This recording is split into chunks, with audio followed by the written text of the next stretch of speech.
This view that you just highlighted, yes. Is it your view or the view of the facts your are association? There. The facts are there. No, I know. Is it your view or that of the association? Which view? You mean the view that people are not paying? No, the view that you say the policies are going back and forth. Yes, that's the view of my association, yes. And that's the fact the records are there. And the accusation so I'm talking about the the uncertainty in regulatory matters. So NAC as a body is a very good body, very helpful. Of course, we need that. All of us. It's in the interest of the industry for us to have such a regulatory body. But what I'm saying is when you have some people driving it, and when they're driving it, and they become totally inconsistent. And in this country, people like building their own kingdom. So let me go back to the facts and figures you talked about. Yes. You haven't reeled out any. You said you have facts and figures that will talk about the cost of production, a tariff that really doesn't show that something is being done or being monitored by the NERC for the benefit of the customer. What are those facts and figures you have? Let me give you I'll give you two examples. On the average, and I'm talking national average, I'm putting all the different types together. Something that should be roughly 14 naira per kilowatt hour on the average, right? And what we currently have is between 20 and 29 naira. Roughly, I'm talking average, right? NEC and us, we all know. And when I say us, not just the DISCOs, the GENCOs, the TCN, we all know that currently we have a non-cost reflective tariff. And that should be the starting point. Non-cost reflective. Non-cost reflective. That is, the current tariff does not reflect the actual cost of production. And I keep on saying we're not talking about profit. No single DISCO is making profit in this country today, as at this morning. Okay. None. If, also go back to you, really more figures. If you were to have a cost-reflective tariff, yes, as it is now, what kind of tariffs will consumers be paying? Let's start from the residential ones. Well, we have just submitted our 10-year tariff plan to NEC. What I can tell you is that the 10-year tariff, of course, it varies from one class to another. Okay, let's talk about the fixed charge. I think everybody will be on the same page with that one. How will it reflect? How will it reflect on the fixed charge if you were to have a cost-reflective tariff? How much would it be? I can't put a price to the fixed charge. Why not? Yes. Okay. The issue of the fixed charge is a different issue entirely. What makes it different is when you talk about tariff is made of two components, the fixed charge and the voluntary charge. In some cases, some people can even take off the fixed charge and it's submerged inside the voluntary charge. In other cases, you put the fixed charge at, and when we're talking about the fixed charge, we have repeated that severally. Fixed charge is not about we the DISCOs, even though we are the one collecting all this money. Even though many would disagree. It's for the GENCOs, it's for the generation. Many would disagree on that. But since you can't put a figure on the fixed charge, then the second part, still keeping tabs on you reading figures, which we'll come back to.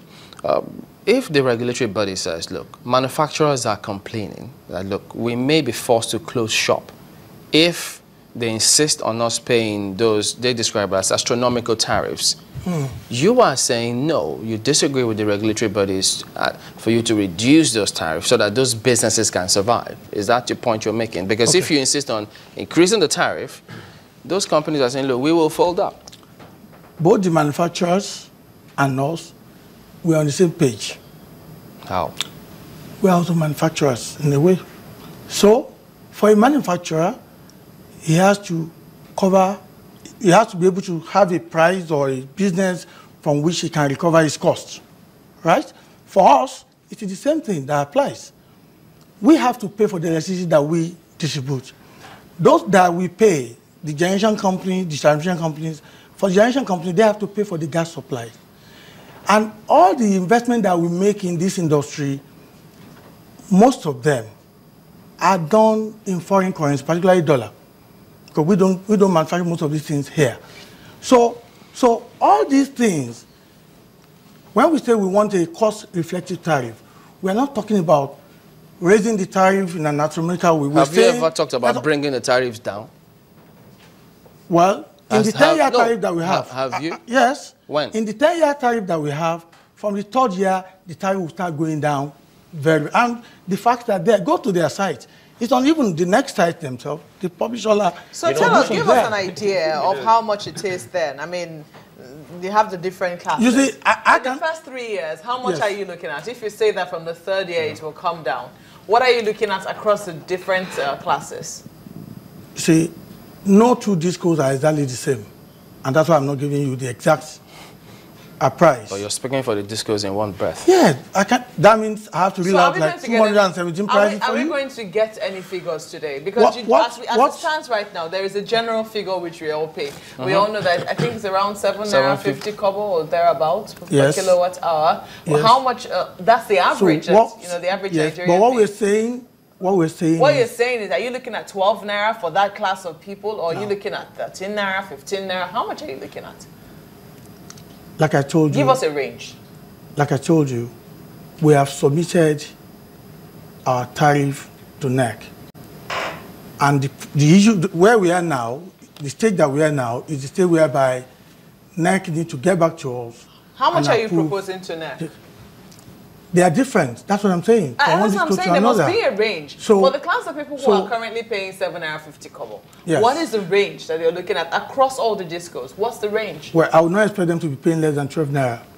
12 naira on the average for the average. So you're looking at 7 to 12, yes. A 5 naira increase. Yes. Now, quite a number of Nigerians, some of them are listening to you this morning, and they don't really have a problem with you increasing tariff. Oh, really? Saying, oh, yes. Some of them don't. They're simply saying, give us meters.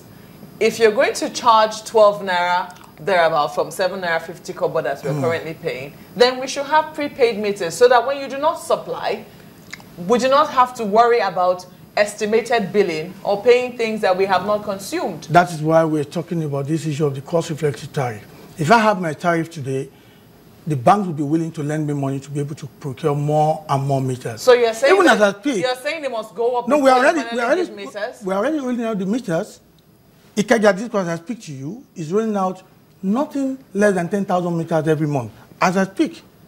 You know, when you say the discos are not making profit, oh yes, you're very sure of that.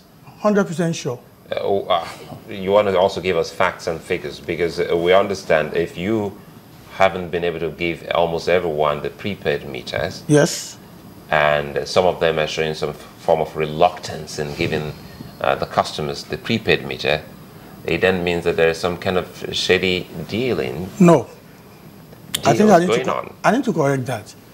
You have to give us facts and figures. It is in the interest of the discos to give out meters, prepaid meters to customers. It is in our interest to do that.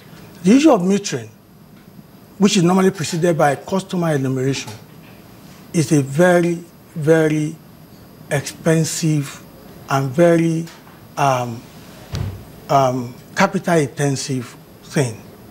So what we're saying is that... How capital-intensive? We're talking about billions. It doesn't cost... It costs so much to procure and roll out these measures.